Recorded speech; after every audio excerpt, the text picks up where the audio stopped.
വൈകിട്ട് എന്താ പരിപാടി? ഞാനിതേ വൈകിട്ടത്തുള്ള പരിപാടിക്ക് നോക്കുകയാണ്. നമ്മൾ മുട്ട എടുത്ത് വെച്ചിട്ടുണ്ട്. മുട്ടയിൽ സവാളയും കുരുമുളകും ഒക്കെ ഉപ്പൊക്കെ ഇട്ടിട്ട് കലക്കി വെച്ചിട്ടുണ്ട്. അത് നമുക്കൊന്ന് കുത്തിപ്പൊരിക്കണം. പിന്നെ നമ്മളവിടെ വീണ്ടും സവാളയും ചീനമുളകും അരിഞ്ഞ് വെച്ചിട്ടുണ്ട്. അത് നമുക്ക് ചെറുപയറിലേക്കുള്ളതാണ്. അപ്പോൾ ഞാനവിടെ കുക്കറിൽ ചെറുപയർ വേവിച്ച് വെച്ചിട്ടുള്ളതാണ്. അപ്പോൾ നമുക്കത് തുറന്നതിന് ശേഷം നമുക്ക് ഈ പച്ചമുളകും സവാള അരിഞ്ഞതൊക്കെ ചെറുപയറിലേക്ക് ഇട്ടിട്ട് ഒന്ന് മിക്സാക്കി വെക്കണം. അപ്പം നമ്മുടെ മുട്ട ആദ്യം റെഡിയാക്കാമെന്ന് വിചാരിച്ചു. അപ്പോൾ മുട്ട ഏതാണ്ട് ശരിയായി വന്നിട്ടുണ്ട്. അപ്പോൾ നമുക്കിതിനെ അങ്ങോട്ട് മാറ്റി വയ്ക്കാം. അപ്പം നമ്മുടെ കുക്കറിൽ നോക്കി വെക്കാം എന്തായിരുന്നു. കുക്കറിലേക്ക് സെറ്റായിട്ടുണ്ട്. ഇനി നമുക്കിതൊക്കെ ഇട്ടൊന്ന് ഇളക്കി കൊടുക്കാം. ഇനി നമ്മളിതിലേക്ക് കടുക് പൊട്ടിച്ച് ഒഴിക്കുന്നുണ്ട് കേട്ടോ, താളിക്കുന്നുണ്ട്.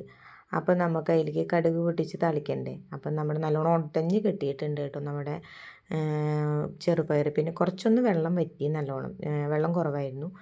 അപ്പോൾ അതിലേക്ക് നമ്മൾ കടുക് താളിച്ച് വെച്ചിട്ടുണ്ട്.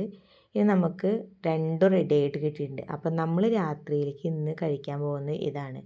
ചെറുപയർ വേവിച്ചതും അതിലേക്ക് നമ്മൾ സൈഡായിട്ട് നമ്മൾ മുട്ട കുത്തിപ്പൊരിച്ചതാണ് നമ്മുടെ ഇന്നത്തെ രാത്രിയിലത്തെ ഫുഡ്. ഇന്ന് വേറെ ഉണ്ടാക്കാനൊന്നും നിന്നില്ല, കാരണം വേറെ ഉണ്ടാക്കാനൊന്നും മടി. എന്നും ഗോതമ്പ് ദോശയും ഇതൊക്കെയല്ലേ നമ്മൾ ചപ്പാത്തിയൊക്കെയല്ലേ ഉണ്ടാക്കണത്. അപ്പോൾ വിചാരിച്ചു ഇന്ന് സിമ്പിളായിട്ട് ഇങ്ങനെ ചെയ്യാമെന്ന്. അപ്പോൾ ഞാൻ ഈ ചെറുപയർ എടുത്ത് വെച്ചിട്ടുണ്ട്. അപ്പോൾ നമ്മുടെ ചെറുപയറും മുട്ടയും റെഡി ആയിട്ടുണ്ട്. ഇനി ഇത് കഴിക്കുക എന്നുള്ള പരിപാടിയാണ്.